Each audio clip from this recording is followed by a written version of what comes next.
حضرت علی رضی اللہ تعالیٰ عنہ سے پوچھا گیا سب سے مشکل سوال: اے علی، والدین کی وراثت میں مرد کے 2 اور عورت کا 1 حصہ کیوں رکھا گیا ہے جبکہ اسلام تو مساوات کا درس دیتا ہے؟ حضرت علی رضی اللہ تعالیٰ عنہ اچانک سے خاموش ہو گئے۔ مسجد میں منافقین خوش ہونے لگے کہ آج تو علی پھنس گئے ہیں۔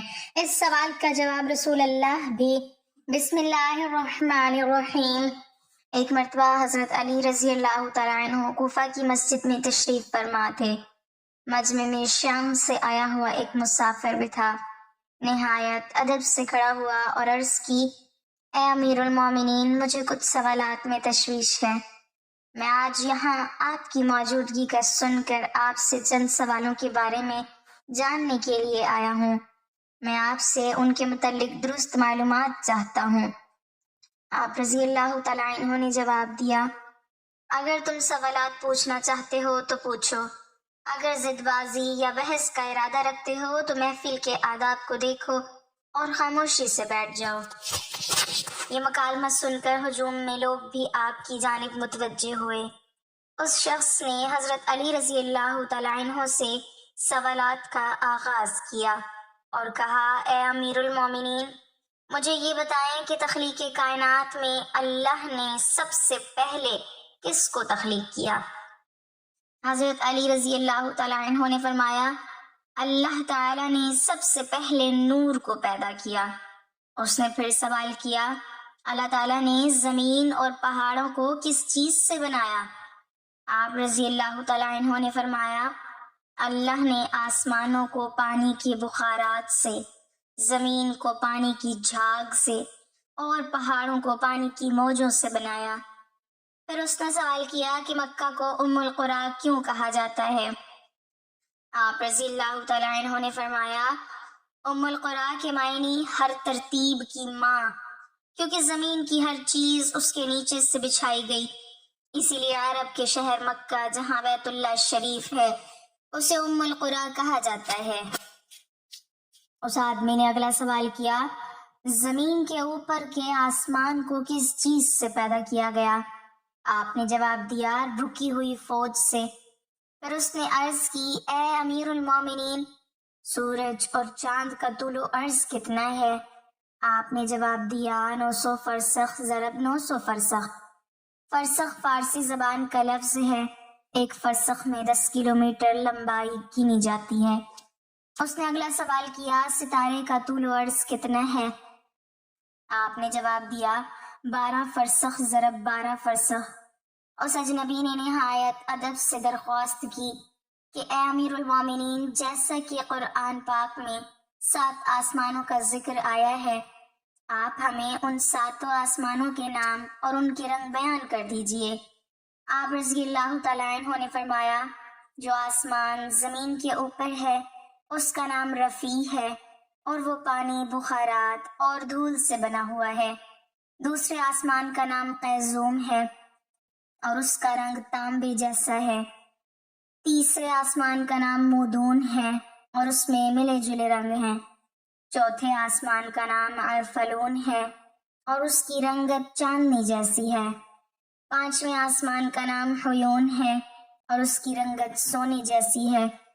چھٹے آسمان کا نام عروس ہے اور وہ سبز یاقوت کا بنا ہوا ہے۔ ساتویں آسمان کا نام اجمہ ہے اور یہ سفید موتیوں سے بنا ہوا ہے۔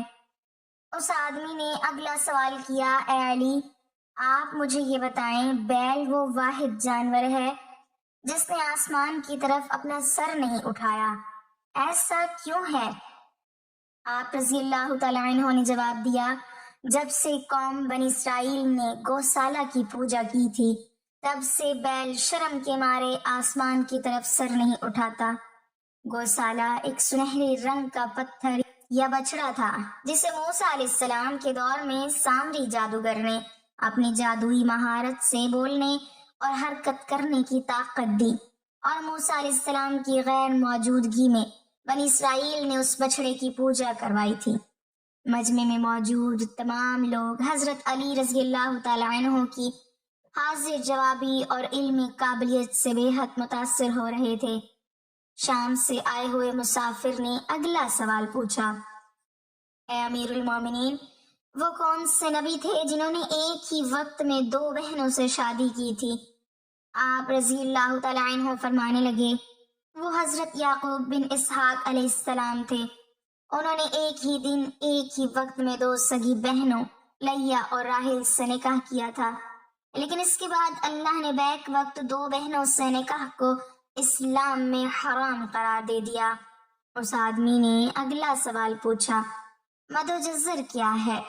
آپ نے جواب دیا، اللہ نے سمندروں پر ایک فرشتہ مقرر کر رکھا ہے، جب وہ سمندر کے پانی میں اپنا پاؤں رکھتا ہے تو مد پیدا ہوتا ہے، اور جب نکلتا ہے تو جزر پیدا ہوتا ہے۔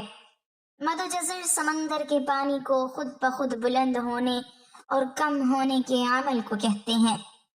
اس آدمی نے اگلا سوال کیا، یہ بتائیں کہ جنات کا باپ کون ہے، اور اللہ نے جنات کی طرف کس نبی کو مبعوث کیا تھا؟ حضرت علی رضی اللہ تعالیٰ عنہ نے فرمایا، جنات کے جد اعلیٰ کا نام شمان ہے، اور اسے اللہ نے آگ کے شعلے سے پیدا کیا تھا، اور اللہ نے جنات کی طرف ایک نبی کو مبعوث فرمایا تھا جس کا اسم گرامی یوسف تھا۔ جنہوں نے جنات کو اللہ پاک کی عبادت کی دعوت دی، لیکن انہوں نے اسی نبی کو قتل کر دیا۔ اس شخص نے دوبارہ دریافت کیا، ابلیس کا آسمان میں کیا نام تھا؟ حضرت علی رضی اللہ تعالیٰ عنہ نے جواب دیا، حارث۔ پھر اس نے پوچھا کہ آدم علیہ السلام کا نام آدم کیوں رکھا گیا، اور انہوں نے کتنی عمر پائی؟ آپ رضی اللہ تعالیٰ عنہ نے فرمایا، کیونکہ وہ عدیم ارض یعنی نایاب زمین کی کھال سے بنائے گئے تھے، اسی لیے ان کا نام آدم رکھا، اور 900 سال عمر پائی۔ اس نے سوال کیا، میراث میں مرد کے 2 جبکہ عورت کا 1 حصہ رکھا گیا ہے، جبکہ اسلام تو مساوات کا حکم دیتا ہے۔ آپ رضی اللہ تعالیٰ عنہ فرمانے لگے، جنت میں حضرت حوا علیہ السلام نے جو خوشہ اٹھایا تھا اس پر گندم کے 3 دانے تھے، انہوں نے خود 1 رکھا، جبکہ آدم علیہ السلام کو 2 دیے۔ چونکہ وہ ہمارے جد ہیں، اسی لیے اسی نسبت سے وراثت میں مرد کے 2 اور عورت کا 1 حصہ مقرر ہوا۔ اس نے پوچھا، مخدوم کون سے نبی پیدا ہوئے؟ آپ رضی اللہ تعالیٰ عنہ نے فرمایا، اللہ نے آدم علیہ السلام اور ان کے بیٹے شیش علیہ السلام، حضرت ادریس علیہ السلام، سام بن نوح علیہ السلام، حضرت داؤد علیہ السلام، حضرت سلیمان علیہ السلام، حضرت لوط علیہ السلام، حضرت اسماعیل علیہ السلام، حضرت موسیٰ علیہ السلام، حضرت عیسیٰ علیہ السلام اور حضرت محمد صلی اللہ علیہ وسلم کو مخدوم پیدا فرمایا۔ اس شخص نے دریافت کیا، روئے عرض پر شیر سب سے پہلے کس نبی نے عرض کیے؟ آپ رضی اللہ تعالیٰ عنہ نے جواب دیا، حضرت آدم علیہ السلام نے۔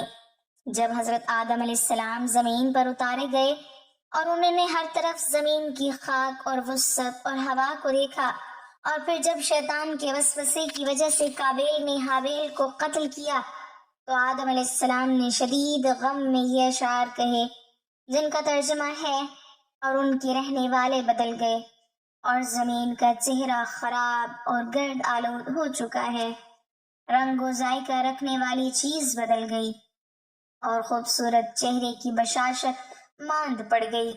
میں اپنے طور و حیات کو غم سمجھتا ہوں، اور کیا زندگی کے خاتمے کی وجہ سے مجھے چین مل سکے گا؟ میں آنسو آخر کیوں نہ بہاؤں، کیونکہ حابیل قبر میں دفن ہو چکا ہے، اور قابیل نے اپنے بھائی کو قتل کر دیا۔ ہائے غم و حسرت، ساملا سلونا بیٹا گم ہو گیا۔ یہ بات سن کر سبھی حاضرین خاموش ہو گئے۔ پھر وہ شام کا شخص پھر بولا، امیر المومنین، حضرت آدم علیہ السلام جنت سے نکالے جانے کی غم میں کتنا عرصہ روئے؟ آپ رضی اللہ تعالیٰ عنہ نے فرمایا، آپ 100 سال تک روتے رہے۔ شامی شخص نے پھر سوال کیا، کفر کی ابتدا کس نے کی، اور پہلا کفر کس نے کیا؟ آپ رضی اللہ تعالیٰ عنہ نے جواب دیا، کفر کی ابتدا ابلیس سے ہوئی، اور وہی کائنات کا پہلا کافر ہے۔ اور پھر اس شخص نے آخری سوال کیا، حضرت نوح علیہ السلام کا اصل نام کیا تھا، اور ان کی کشتی کا طول و عرض کتنا تھا؟ آپ رضی اللہ تعالیٰ عنہ نے جواب دیا، نوح علیہ السلام کا اصل نام سکن تھا۔ انہیں نوح علیہ السلام کہنے کا سبب یہ تھا کہ انہوں نے 950 برس تک قوم پر نوحہ کیا تھا۔ ان کی کشتی کا طول 800 ہاتھ اور عرض 500 ہاتھ اور سطح زمین سے اس کی بلندی 80 ہاتھ۔ ایک مرتبہ ابو طالب کی اپنے بیٹے حضرت علی رضی اللہ تعالیٰ عنہ پر نظر پڑی۔ دیکھا کہ وہ نبی صلی اللہ علیہ وسلم کے پیچھے پوشیدہ طور پر نماز پڑھ رہا ہے۔ یہ پہلا موقع تھا جب ابو طالب کو اپنے چھوٹے بیٹے کے بارے میں معلوم ہوا کہ وہ بھی محمد صلی اللہ علیہ وسلم کے پیروکاروں میں شامل ہو چکا ہے اور ان کے دین و مذہب کو قبول کر چکا ہے اور قریش کے معبودوں سے خود کو بہت دور کر چکا ہے۔ جب لڑکے نے نماز پوری کر لی تو اپنے والد کی جانب پامردی اور استقلال کے ساتھ متوجہ ہوا اور بلا تأمل پکار کر کہنے لگا، ابا جان، میں اللہ اور اس کے رسول صلی اللہ علیہ وسلم پر ایمان لے آیا ہوں اور میں نے حضرت صلی اللہ علیہ وسلم کے لائے ہوئے دین کی تصدیق اور اتباع کی ہے۔ ابو طالب نے کہا، یاد رکھو یہ شخص آپ کو خیر و بھلائی کی ہی دعوت دیتا ہے، بس اس کے دامن سے وابستہ رہو۔ امیر المومنین علی بن ابی طالب پرانے اور بوسیدہ کپڑے پہنے شکستہ و خستہ حال تھے اور ذکر و تسبیح میں مشغول تھے کہ ابو مریم جو کہ ایک غلام حاضر خدمت ہوئے اور متواضعانہ انداز میں دو زانوں بیٹھ کر عارض ہوئے، یا امیر المومنین، میں آپ کے پاس اپنی ایک درخواست لے کر آیا ہوں۔ حضرت علی رضی اللہ تعالیٰ عنہ نے دریافت فرمایا کہ اے ابو مریم، تمہاری کیا درخواست ہے؟ ابو مریم نے کہا کہ میری درخواست یہ ہے کہ آپ اپنے جسم سے یہ چادر اتار دیں، یہ بہت پرانی اور بوسیدہ ہے۔ حضرت علی بن ابی طالب کرم اللہ وجہہ نے چادر کا کونا اپنی آنکھوں پر رکھا اور زار و قطار رونے لگے۔ ابو مریم نے شرمسار ہو کر کہا، اے امیر المومنین، اگر مجھے پتا ہوتا کہ آپ کو میری اس بات سے تکلیف ہوگی تو میں آپ کو چادر اتارنے کا کبھی نہ کہتا۔ جب امیر المومنین کے آنسو ذرا تھمے تو آنسو پوچھتے ہوئے فرمایا، اے ابو مریم، اس چادر سے میری محبت روز بروز بڑھتی جاتی ہے، کیونکہ یہ چادر مجھے میرے خلیل اور میرے حبیب نے ہدیہ کے طور پر دی تھی۔ ابو مریم نے بنظر استجاب پوچھا، اے امیر المومنین، آپ کے خلیل کون ہیں؟ حضرت علی رضی اللہ تعالیٰ عنہ نے فرمایا، میرے خلیل حضرت عمر بن خطاب ہے۔ بلا شک حضرت عمر رضی اللہ تعالیٰ عنہ کے ساتھ مخلص تھے، اللہ تعالیٰ نے بھی ان کے ساتھ بھلائی کی۔ پھر حضرت علی کرم اللہ وجہ الکریم دوبارہ رونے لگے، حتیٰ کہ آپ کے سینہ مبارک سے گونجدار آواز آنے لگی۔ حضرت علی المرتضیٰ رضی اللہ تعالیٰ عنہ کی زرہ گم ہو گئی۔ جب تلاش کی تو ایک یہودی کے پاس سے ملی۔ آپ نے اس یہودی سے فرمایا، یہ میری زرہ ہے، میں نے یہ زرہ نہ فروخت کی اور نہ کسی کو ہبہ کی تھی۔ یہودی نے کہا، یہ میری زرہ ہے کیونکہ یہ میرے قبضے میں ہے۔ حضرت علی رضی اللہ تعالیٰ عنہ نے فرمایا کہ چلو قاضی کے پاس چلتے ہیں۔ چنانچہ دونوں قاضی شریف کی عدالت میں گئے۔ شریف نے کہا کہ جی امیر المومنین، آپ کہیے، آپ کیا کہتے ہیں؟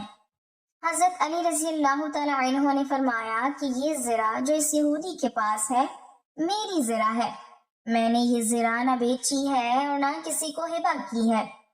شریف نے پھر اس یہودی سے کہا، ہاں تم کیا کہتے ہو؟ یہودی نے کہا کہ یہی میری زرہ ہے اور میرے قبضے میں ہے۔ پھر شریف نے حضرت علی رضی اللہ تعالیٰ عنہ سے کہا کہ اے امیر المومنین، آپ کے پاس کوئی بینا ثبوت ہے؟ حضرت علی رضی اللہ تعالیٰ عنہ نے فرمایا کہ جی ہاں، یہ قنبر یعنی حضرت علی رضی اللہ تعالیٰ عنہ کا غلام اور حسن میرے گواہ ہیں کہ یہ زرہ میری ہے۔ شریف نے کہا کہ بیٹی کی گواہی باپ کے حق میں تو جائز نہیں ہے، لہٰذا فیصلہ یہ ہے کہ یہ زرہ اس یہودی ہی کی ہے۔ وہ یہودی اس قضیہ سے بے حد متاثر ہوا اور متعجب ہو کر کہنے لگا، امیر المومنین، خود مجھے اپنے قاضی کے پاس لے کر آئے اور ان کے قاضی نے بھی انہی کے خلاف فیصلہ سنا دیا۔ میں گواہی دیتا ہوں کہ یہ دین حق ہے۔ میں گواہی دیتا ہوں کہ اللہ کے سوا کوئی معبود نہیں، اور میں گواہی دیتا ہوں کہ محمد اللہ کے رسول ہیں۔ اے امیر المومنین، یہ ذرا آپ ہی کی ہے، لے لیجئے۔ امیر المومنین حضرت علی رضی اللہ تعالیٰ عنہ کی زندگی کا آخری سال تھا کہ ایک دن آپ نماز ادا کرنے کے بعد ممبر پر بیٹھ گئے۔ آپ نے خطبہ پڑھا اور لوگوں کو واعظ و نصیحت کرنے لگے۔ پھر فرمایا، اے لوگو، دوسرے لوگوں کی طرح مجھے بھی عنقریب اس دنیا سے رخصت ہونا ہے۔ بس مجھ سے وہ باتیں پوچھ لو جو تم نہیں جانتے، تاکہ تمہاری معلومات میں اضافہ ہو۔ مجلس میں چند لمحے خاموشی رہی، پھر ایک کوفی نوجوان اپنی جگہ سے اٹھا اور کہنے لگا، اے علی، اب جب کہ ہر چیز جانتے ہیں تو مجھے بتائیں کہ میری داڑھی میں کتنے بال ہیں۔ حضرت علی رضی اللہ تعالیٰ عنہ مسکرائے، لیکن ابھی آپ نے کوئی بات شروع نہ کی تھی کہ مجلس کی خاموشی ٹوٹ گئی اور ہر طرف سے چہم گوئیوں کی آواز آنے لگی۔ سب نے اپنی گردنیں بلند کی اور سوال کرنے والے کو دیکھنے لگے اور انتظار کرنے لگے کہ آپ کیا جواب دیتے ہیں۔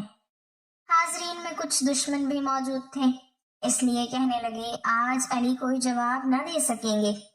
ہر شخص کی داڑھی کے بالوں کی تعداد الگ الگ ہوتی ہے، اس لیے حضرت علی کو کیسے معلوم ہے کہ اس کے بالوں کی تعداد کتنی ہے؟ چند لمحوں کے بعد حضرت علی رضی اللہ تعالیٰ عنہ نے حاضرین سے پوچھا، اس سوال کا درست جواب کون جانتا ہے؟ حاضرین میں سے کوئی شخص جواب دینے کے لیے تیار نہ ہوا اور مجلس میں چند لمحے خاموشی رہی۔ حضرت علی رضی اللہ تعالیٰ عنہ کی خدمت میں قنبر نامی ایک آزاد کردہ غلام رہتا تھا، جو مکتب علی کا تربیت یافتہ آپ کا خدمتگار اور جانثار تھا۔ سب لوگ قنبر کو پہچانتے تھے۔ جب بھی حضرت علی مسجد سے نکلتے تو قنبر آپ کے ہمراہ رہتا۔ اس موقع پر بھی قنبر دروازے پر نہایت خاموشی سے کھڑا مسجد میں ہونے والی گفتگو سن رہا تھا۔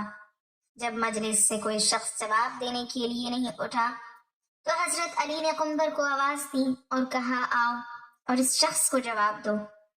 قنبر نے سوال کرنے والے کوفی نوجوان سے کہا، اگر تم لوگوں کے بدخواہ نہیں ہو اور سچے ہو تو اس بات کی تصدیق کرو کہ اس سوال سے تمہارا مقصد کیا ہے۔ ایسا معلوم ہوتا ہے کہ تمہارا مقصد اپنے علم میں اضافہ نہیں ہے، بلکہ تمہاری غفلت اور بدبختی نے اس پر آمادہ کیا ہے کہ مسلمانوں کے پیشوا سے عجیب و غریب سوالات پوچھو۔ یاد رکھو، حضرت علی کو وہ تمام باتیں معلوم ہیں جس میں تمہاری بھلائی ہے۔ میں تمہیں جواب دے سکتا ہوں، لیکن اس سے قبل کہ تمہارے سوال کا جواب دوں، تمہیں معلوم ہونا چاہیے کہ تمہاری داڑھی کے ہر بال میں ایک شیطان چھپا بیٹھا ہے جو تمہارے دل میں وسوسے ڈالتا ہے اور تمہیں راہ راست سے دور کر رہا ہے۔ ہماری رہنمائی کے لیے اللہ تعالیٰ کی کتاب موجود ہے جس میں کوئی کمی بیشی نہیں ہے، لیکن اللہ تعالیٰ کی کتاب بھی آسمان کے ستاروں، فرشتوں اور پیغمبروں کی تعداد بیان نہیں کرتے، اس لیے کہ کئی چیزوں کا شمار کرنا بے حاصل ہے جب تک کہ اس میں فائدہ نہ ہو۔ سوال کرنے والا ابھی تک نہایت بے صبر تھا، اس لیے کہنے لگا، اے قنبر، تو نے واعظ و نصیحت تو کر دی لیکن میرے سوال کا جواب نہیں دیا۔ قنبر نے کہا، اگر تم سمجھتے ہو کہ تمہاری داڑھی کے بالوں کی گنتی تمہارے لیے سود مند ہو سکتی ہے تو میں تجھے اس کا جواب بھی دے سکتا ہوں اور تمہیں مطمئن بھی کر سکتا ہوں۔ سوال کرنے والا جوان کہنے لگا، مجھے اس کا کوئی خاص فائدہ تو معلوم نہیں ہے، تاہم میں نے ایک سوال پوچھا ہے جس کا جواب جاننا چاہتا ہوں۔ قنبر نے کہا، مجھے بھی اس میں کوئی فائدہ نظر نہیں آتا، لیکن ایسے سوال کی حیثیت دوسروں کا وقت ضائع کرنے اور بچوں کے افکار کو گمراہ کرنے کے علاوہ کچھ نہیں ہے۔ لیکن ابھی تک اپنے سوال کا جواب مانگنے پر اصرار کر رہے ہو۔ کیا تم گنتی اور حساب جانتے ہو اور 1000 سے لے کر 10,000 تک گنتی کر سکتے ہو؟ اس نے کہا، ہاں جانتا ہوں۔ قنبر نے کہا، جو لوگ عقل مند ہیں وہ کئی مفید کام کرتے ہیں۔ اگر تجھے کسی کام کی فکر نہیں ہے اور نہ ہی کوئی مفید سوال پوچھنا چاہتے ہو تو میں بھی سمجھتا ہوں کہ ممکن ہے اس گنتی سے تمہارا کوئی ذاتی مسئلہ حل ہو جائے گا۔ بہرحال یہ کام نہایت آسان ہے۔ تمہاری داڑھی کافی لمبی ہے، اسے کینچی سے کاٹ دو اور اپنے سامنے رکھو اور بیٹھ کر نہایت آرام سے گنتی کر لو کہ اس میں کتنے بال ہیں۔ اگر اب بھی راضی نہیں ہو تو مجھے بتاؤ۔ مسجد میں بیٹھے ہوئے لوگ بہت خوش ہوئے۔ کئی چہروں پر مسکراہٹ چھا گئی اور گنگناہٹ شروع ہو گئی۔ دوست اور دشمن ایک دوسرے کو دیکھنے لگے۔ دشمنوں نے کہا، ہم بھی اس موضوع سے غافل تھے، قنبر درست کہتا ہے۔ نادان دوست کہنے لگے، واقعی عجیب سوال اور عجیب جواب تھا۔ یہی وجہ تھی کہ حضرت علی رضی اللہ تعالیٰ عنہ نے اس کے جواب کے لیے اپنے غلام کو حکم دیا۔ سوال پوچھنے والے نے شرمندگی سے کہا، اے قنبر، تو نے درست کہا ہے اور مجھے غفلت کے خواب سے بیدار کر دیا ہے اور راہ راست پر لے آیا ہے۔ اب میں اپنی داڑھی کے بالوں کی گنتی معلوم نہیں کرنا چاہتا۔ پہلے تو میں بھی خوش تھا کہ عجیب سوال پوچھ رہا ہوں، لیکن اب سمجھ گیا ہوں کہ کوئی عجیب اور بے حاصل مسئلہ پوچھنا ہنرمندی نہیں ہے۔ میں شیطانی وسوسوں سے اللہ تعالیٰ کی پناہ مانگتا ہوں۔ اس کے علاوہ اس امر سے زیادہ خوش ہوں کہ اگرچہ سوال بےہودہ تھا لیکن جواب دینے والا عقل مند تھا۔ اللہ تعالیٰ سے دعا ہے کہ ہمیں دین پر چلنے کی توفیق عطا فرمائے، امت مسلمہ کی تمام پریشانیوں اور مشکلات کو آسانیوں اور عافیت میں بدل دے، آمین۔ ناظرین، کمنٹ باکس میں اللہ تعالیٰ کے 99 ناموں میں سے ایک نام ضرور ٹائپ کریں۔